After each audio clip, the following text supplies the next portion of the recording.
Police তো কাউকে খুঁজে পায় না, তাদের সঙ্গে সন্ধ্যাবেলা বসে খায়, সে বলছে পাচ্ছি না খুঁজে। সব জায়গায়, আমার এখানে মেদিনীপুরেও এই সমস্যা আছে। তো পুলিশের অভ্যাস না পাল্টালে তো পাবলিক পাল্টে দেবে। শুরু হয়ে গেছে কেন বিভিন্ন জায়গায়। পুলিশের অনেক দিন ধরে এই ধরনের বদভ্যাস হয়েছে, মিথ্যা কথা বলা, নেতাদের সঙ্গে গা ঘষে ঘষে চলা, চোর ডাকাতদের সঙ্গে শেয়ার করা, এগুলো পাল্টানোর দরকার আছে। পাবলিক যেভাবে অ্যাগ্রেসিভ হয়ে বেরিয়ে আসছে, তারপরে কে কাকে বাঁচাবে? পুলিশ লোককে বাঁচাবে, পুলিশকে কে বাঁচাবে? পুলিশের সাবধান হওয়া উচিত। যা ঘটনা ঘটছে চারদিকে, লোক খেপে গেছে এতদিন অত্যাচার সহ্য করতে করতে। তার সব জায়গায় অপরাধের সঙ্গে পুলিশ জড়িয়ে আছে, সে খবর আসছে আমাদের কাছে। কেন পুলিশ নিজের দায়িত্ব পালন করুক, নাহলে জনরোষ এমন হবে যে কেউ কাউকে বাঁচাতে পারবে না। স্বপন কামিল্লা খুনের ঘটনায় এই বিডিও প্রশান্ত বর্মনের বিরুদ্ধে চার্জশিট দেওয়া হয়নি, এবং তারপরে সেখানে যে গেট প্যাটার্ন দেখা যাচ্ছে, সেখানে গেট প্যাটার্নে দেখা যাচ্ছে প্রশান্ত বর্মনকে বডিটা তুলতে গাড়িতে, অথচ তাকে চার্জশিট। আপনারা বুঝতে পেরেছেন কেন এই অফিসাররা বিগড়েছে? সে ওসি হোক, আইসি হোক, বিডিও হোক, এসডিও হোক, এটা বিগড়েছে কেন? এদেরকে ব্যবহার করা হয়েছে খারাপ কাজে, আর ধীরে ধীরে ওটাকে ওরা স্বাভাবিক মনে করেছে। বেআইন এটাকে আইন মনে করা, নিজের অধিকার ফলিয়ে সব জায়গায় সুবিধা নেওয়া, সব জায়গায় সাধারণ মানুষ বঞ্চিত হয়েছে, অত্যাচারিত হয়েছে। এখন তো কমপক্ষে ঠিক হওয়া উচিত, নাহলে এদেরকে গ্যারেজ করা হবে সব কটাকে, বা আইনের হাতে দিতে হবে।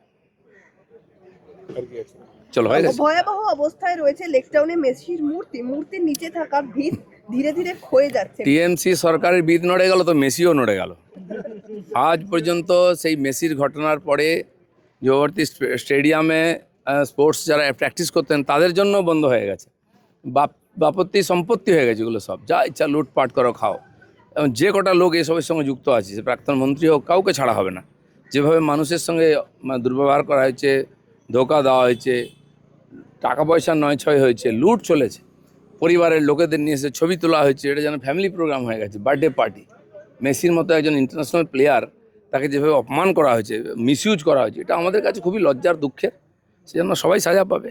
লাস্ট প্রশ্ন, বেহালা সুরসুরা থানা এলাকায় নাবালিকাকে গণধর্ষণের অভিযুক্ত 3। ঘটনাটি ঘটেছিল এপ্রিল মাসে, অর্থাৎ তৃণমূল সরকারের সেই সময়ের আমলে, কিন্তু মে মাসে তারা কমিশন গঠন হয়েছে। গত 15 বছরের মহিলা শিশুদের উপরে যে অত্যাচার হয়েছে, সব কিছুর এফআইআর হবে, সব কিছুর ইনকোয়ারি হবে। সেজন্য যারা যেখানে পীড়িত হয়েছেন ভয়ে তখন কমপ্লেন করতে পারেননি, এখন আসুন, পুলিশের কাছে যান, কোর্টে যান, কমপ্লেন করুন, সব কিছুর সুবিচার হবে। কলকাতা পুরসভা যে সময়সীমা দিয়েছিল অভিষেক বন্দ্যোপাধ্যায়ের সম্পত্তি সম্পর্কে 7 দিনের, আজকে সেটা শেষ হচ্ছে। পুরসভা দেখবে, সময় দিয়েছে, এটা আইনি ব্যাপার আছে, নিয়মের ব্যাপার আছে, তারা দেখছেন, এই ব্যাপারে আমাদের কিছু বলার নেই। দীর্ঘদিন ধরে দেখা যাচ্ছে যে তৃণমূল সরকারের সময় বিভিন্ন ধরনের স্ট্যাচু তৈরি হয়েছে। সেই স্ট্যাচু তৈরি করতে গেলে যে সকল পূর্ত দপ্তরের আইনানুগ অনুমতি নিতে হয়, সেসব অনুমতির ব্যাপার নেই, হিসাবের ব্যাপার নেই। যেখানে সেখানে স্ট্যাচু বানানো হয়েছে কেবল পয়সা কামাবার জন্য। একটা ফাইবারের স্ট্যাচু করে দিয়ে লক্ষ লক্ষ টাকা লুট করা হয়েছে। কত টাকা খরচা হয়, কি হয়? তাও সরকারি জায়গায়, সরকারি খরচে পাবলিকের কাছ থেকে টাকা তোলা হয়েছে, দেদার লুট হয়েছে। সেখানে সবকটাই ইনকোয়ারি হবে। অবশেষে আইনি নোটিশের উত্তর দিলেন অভিষেক বন্দ্যোপাধ্যায় হরিশ মুখার্জি রোডের বাড়িতে কলকাতা পুলিশ গেছিল গতকাল। সোমবার দুপুরে সেখানে হাজির হয় কলকাতা পুলিশের আরেকটি টিম, তাদের আসবাবপত্র নিয়ে। যেখানকার কিছু অনিয়ম আছে সেখানে নোটিশ দেওয়া হয়েছে, তার সঙ্গে সঙ্গে বাকি যে কাজ আইনগতভাবে সেটা পুলিশ করবে, তার সে অধিকার আছে। আরো ভালো ভালো খবর দেখতে সাবস্ক্রাইব করুন বাংলা হান্টের ইউটিউব চ্যানেল। বাংলা হান্টের আরো খবর দেখতে নজর রাখুন। বাংলা খবর মানেই বাংলা হান্ট।